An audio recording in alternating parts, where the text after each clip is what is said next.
ఇక మనం తరచూ వింటూ ఉంటాం కదా సార్, అమెరికాలో గన్ కల్చర్ గురించి. రీసెంట్గా కొద్ది గంటల క్రితం న్యూయార్క్లో ఒక దుండగుడు ఒక పోలీస్ సహా 5గురిని కాల్చి చంపేసిన పరిస్థితి. అతన్ని కూడా చంపేసినట్టుగా మనకి వార్తలు వస్తూ ఉన్నాయి సార్, ఆ దుండగుడిని కూడా. ఏంటి సార్, ఈ అమెరికాలో గన్ కల్చర్ మీద చాలా మనం వింటూ ఉంటాం, వార్తలు ఫ్రీక్వెంట్గా వింటూ ఉంటాం. కానీ ఈ గన్ కల్చర్ మీద ఎటువంటి యాక్షన్ లేదు. ఎందుకు ఈ ఇంత విచ్చలవిడిగా అక్కడ గన్స్ని ఇస్తూ ఉన్నారు?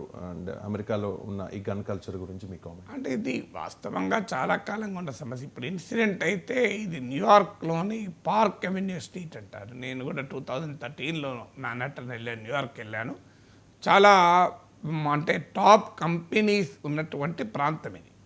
సో దానివల్ల ఆ ప్రాంతము ఎందుకు చెప్తున్నా అంటే ఆ ప్రాంతానికి ఉన్న విశిష్టత వల్ల సెక్యూరిటీ ఎంత కట్టుదిట్టంగా ఉంటుందో మనకు అర్థం చేసుకోవటానికి. సాధారణంగా ఒక స్కూల్లోకి వెళ్ళి అనార్మ్డ్ చిల్డ్రన్ పైన, టీచర్ల పైన దాడులు చేస్తుంటారు. ఒక షాపింగ్ మాల్, డలాస్లో ఒక షాపింగ్ మాల్కి వెళ్ళి ఇష్టారాజ్యంగా కాల్పులు జరిపారు. ఓ పెట్రోల్ బంక్ దగ్గర కాల్పులు చేస్తారు. సో లేదు, ఒక పబ్లోకి వెళ్ళి ఒక కాల్పులు జరుపుతారు. ఇలాంటివి మనం వింటూ ఉంటాం. సో అక్కడితో పోలిస్తే ఇది హెవీ సెక్యూరిటీ జోన్. న్యూయార్క్ నగరమే ఇది very very influential economic centre. New York GDP దాదాపు 100 కంట్రీస్ జీడిపి కన్నా ఎక్కువ జీడిపి న్యూయార్క్ నగర జీడిపితో పోటీ పడలేవు. 100 నేషన్స్ పోటీ పడలేవు, ఒకటి కాదు రెండు కాదు. సో అందువల్ల New York itself is like a nation. అంత పవర్ఫుల్ కంట్రీ, పవర్ఫుల్ ప్లేస్ అది. సో ఈ బిల్డింగ్ కూడా one of the oldest and largest real estate firm సంబంధించిన బిల్డింగు. ఇందులో Blackstone, KPMG, Deutsche Bank లాంటి top corporate companies headquarters ఉన్నాయి. National Football League NFL వాళ్ళ headquarters కూడా ఇక్కడే ఉంది. సో ఈ బిల్డింగ్ ఇప్పుడు ఆ దుండగుని ఎవరు చంపేయలే, తనకు తానే చంపేసుకున్నాడు. మీరు క్వశ్చన్లో దుండగుని చంపేశారన్నారు, అది కీలకమైన పాయింట్. ఎందుకంటే అతనే ఎందుకు చంపుకున్నాడు అనేది ఇక్కడ మోటివ్స్కు క్లియర్గా ఇంపార్టెంట్ అంశం.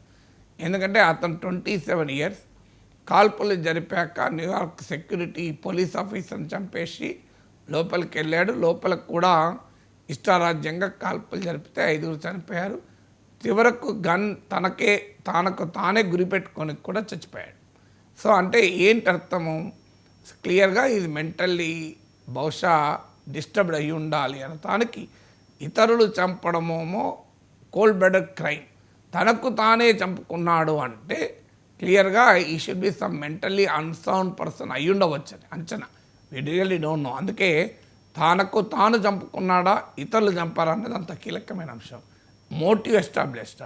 ఇప్పటికైతే విచారణ జరుగుతుంది. ఇతను ఫుట్బాల్ ప్లేయర్ కూడా, అంటే స్కూల్లో కాలేజీలో ఫుట్బాల్ ఆడాడు.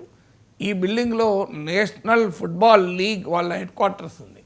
సో అందువల్ల తను ఆ స్పోర్ట్స్లో ఏదైనా నిరాశ చెందాడా, అసంతృప్తి చెందాడా తెలియదు.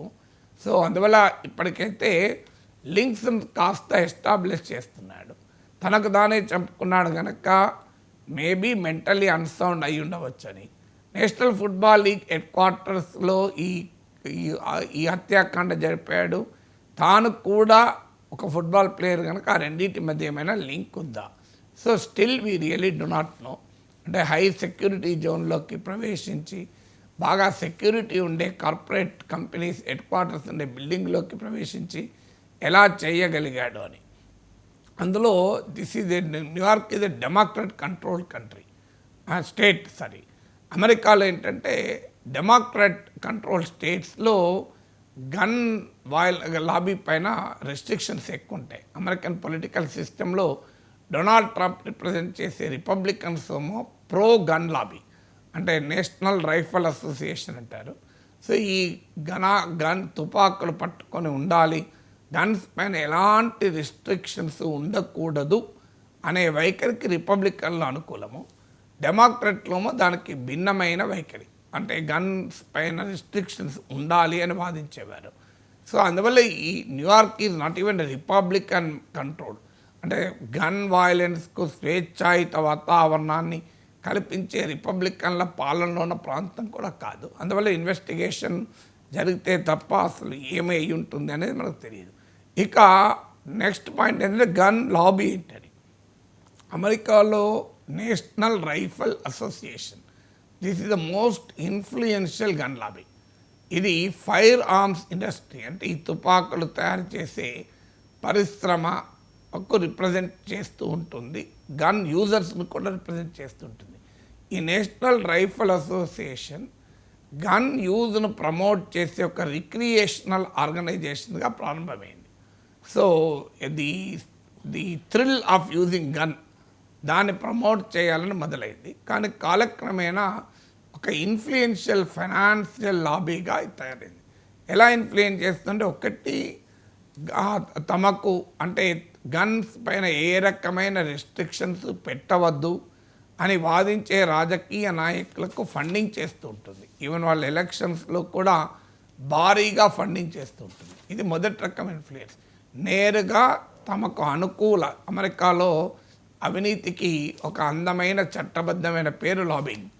అంటే డబ్బులు ఇచ్చి తమకు అనుకూలంగా ఉండే రాజకీయ నాయకుల్ని ఈ గన్ లాబీ ప్రమోట్ చేస్తుంది. గన్ లాబీ కాదు, వాస్తవంగా అమెరికన్ కార్పొరేట్ రంగం ఆ రకంగా అమెరికన్ పాలిటిక్స్ను, పబ్లిక్ లైఫ్ని ఇన్ఫ్లుయెన్స్ చేస్తుంది. ఉదాహరణకు లాకీడ్ మార్టిన్ అనే మిలిటరీ ఇండస్ట్రియల్ కాంప్లెక్సెస్ ఉన్నాయి.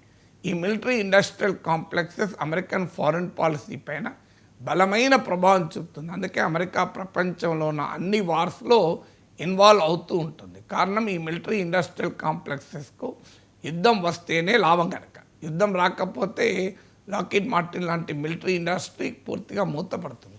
అలాగే ఆయిల్ కార్టెల్స్ ఉంటాయి, ఎక్సాన్ మొబిల్, హాలిబర్టన్ లాంటి, వీరు కూడా ఒక పవర్ఫుల్ లాబీ.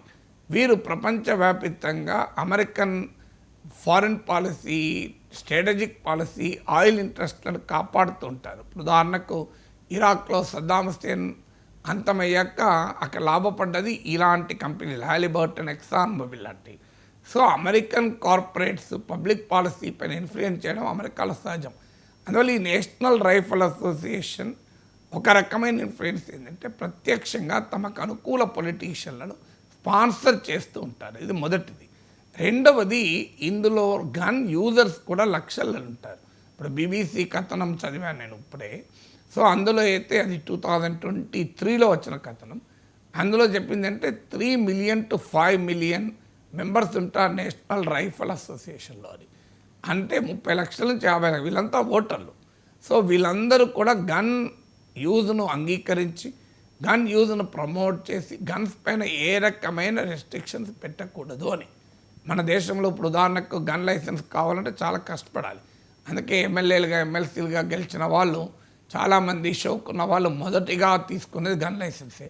ఎందుకంటే ఎమ్మెల్యేగానో ఎమ్మెల్సీగానో ఉంటే గన్ ఈజీగా దొరుకుతుంది. మేము కౌన్సిల్లో ఉన్నప్పుడు నన్ను కూడా అడిగారు, సార్ కావాలా గన్ లైసెన్స్? నాకెందుకు, పెన్ లైసెన్స్ ఉంటే చాలు, నాకు గన్ లైసెన్స్ అవసరం లేదు అని నవ్వుతూ. సో అందువల్ల గన్ లాబీ మనలాగా గన్స్ పైన కంట్రోల్ ఉండదు. ఆడ even mentally unsound, mentally retarded people కూడా గన్ లైసెన్స్ పొందుతారు. కారణం ఏంటంటే ఫ్రీడమ్ అంటారు. Second amendment to the American constitution absolute ఫ్రీడమ్ని ఇస్తుంది అనే ఒక రాంగ్ ఇంటర్ప్రిటేషన్ తీస్తారు. సో మనకు వాళ్ళకి ఉన్న తేడా ఏంటంటే, మన కాన్స్టిట్యూషన్ అబ్సల్యూట్ ఫ్రీడమ్ను యాక్సెప్ట్ చేయదు. మన ఫండమెంటల్ రైట్స్ అన్నీ కూడా సబ్జెక్ట్ టు రీజనబుల్ రెస్ట్రిక్షన్, సహేతుక ఆంక్షలు పెట్టవచ్చు. అది భావప్రజ్ఞా స్వేచ్ఛ కానీ, మత స్వేచ్ఛ కానీ, నిరసన తెలిపే స్వేచ్ఛ కానీ, వ్యాపారం చేసుకునే స్వేచ్ఛ కానీ. సో అన్ని ఫ్రీడమ్స్ పైన సబ్జెక్ట్ టు రీజనబుల్ రెస్ట్రిక్షన్స్ అని ఉంటుంది. అంటే morality, public order, safety, relation with other countries, ఇవన్నీ కూడా ఆ రీజనబుల్ రెస్ట్రిక్షన్స్లో భాగం. అందువల్ల మన దేశంలో ఇతరుల భద్రతకు ప్రమాదం వచ్చేలా నీ స్వేచ్ఛ ఉండే అవకాశమే లేదు. అది అమెరికన్ కాన్స్టిట్యూషన్కు చెందిన ఈ సెకండ్ అమెండ్మెంట్, అంటే ఫ్రీడమ్కి సంబంధించిన అమెండ్మెంట్ను ఒక రాంగ్ ఇంటర్ప్రిట్ చేస్తూ ఈ నేషనల్ రైఫల్ అసోసియేషన్ వాదించేది, గన్ ఉండడం మా ఫండమెంటల్ రైట్, ప్రజల పౌరుల హక్కులని, పౌరుల స్వేచ్ఛల్ని మీరెవరు ప్రివెంట్ చేసేది, గన్ పెట్టుకోవాలా వద్దనేది పౌరుడు ఇష్టం అని. తర్వాత more guns will make country safer అనేది వీరి వాదన. డొనాల్డ్ ట్రంప్ లాంటి వాళ్ళు అమెరికాలో ఈ గన్ లాబీ వల్ల అత్యధికంగా లాభపడ్డ రాజకీయ నాయకుడు. అందుకే డొనాల్డ్ ట్రంప్ వాదన ఏంటంటే స్కూల్లో అమాయకులైన పిల్లలపైన టీచర్లపైన ఇష్టారాజ్యంగా ఒక ఉన్మాది పిచ్చి ఎక్కిన వాడు మెంటల్లీ రిటార్డెడ్ ఫెలో, అది కూడా mentally unsound fellow, not even retarded అయితే ప్రాబ్లం లేదు పాపం, మెంటల్లీ అన్సౌండ్ ఫెలో. సో అలాంటి వాడు కాల్పులు జరిపితే నా డెమోక్రట్లోమో ఇదెక్కడ న్యాయం, ఆ చిన్నారుల ప్రాణాలు తీశాడు, ఈ గన్ లాబీ పైన చర్యలు తీసుకోవాలంటే డొనాల్డ్ ట్రంప్ వాదన ఏంటంటే తప్పు ఆ పిచ్చెక్కినటువంటి ఉన్మాది కాదు, అతని దగ్గర గన్ లైసెన్స్ క్యాన్సిల్ చేయకూడదు, టీచర్లకు చిన్నపిల్లలకు గన్ లైసెన్స్ ఇవ్వండి అని అడిగాడు. సో వాళ్ళు కూడా గన్స్ పెట్టుకొని ఉంటే సేఫ్ కదా అన్నాడు. ఇంతకన్నా దుర్మార్గమైన వాదన ఏమన్నా ఉంటుందా? సో తుపాకీ పట్టుకొని విచక్షణారహితంగా ముక్కుపచ్చలారని పసిబిడ్డల్ని కాల్చి చంపిన వాడి చేతిలో గన్ను తీయకూడదు, ఉండాల్సిందే, అది వాడి ఫ్రీడము.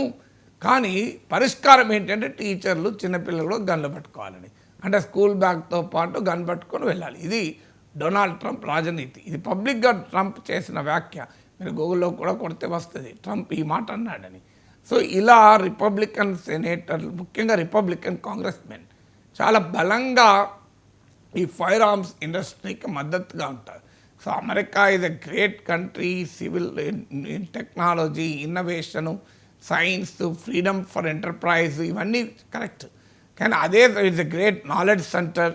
కానీ అదే సమయంలో అమెరికా ప్రభుత్వం పైన, అమెరికా రాజకీయాలపైన ఈ పారిశ్రామిక కార్పొరేట్ లాబీస్, అది మిలిటరీ ఇండస్ట్రీ కావచ్చు, అది గన్ ఇండస్ట్రీ కావచ్చు, అది ఆయిల్ కార్టెల్స్ కావచ్చు, పెద్ద ఎత్తున ప్రభావం చేసి అమెరికా ఫారిన్ పాలసీని, అమెరికన్ డొమెస్టిక్ పాలసీని కూడా ఇన్ఫ్లుయెన్స్ చేస్తూనే ఉంటాయి. అందువల్ల అంత త్వరగా అమెరికా ఈ గన్ వాయిల్ నుంచి విముక్తి పొందుతుంది అని నమ్మలేం మనం.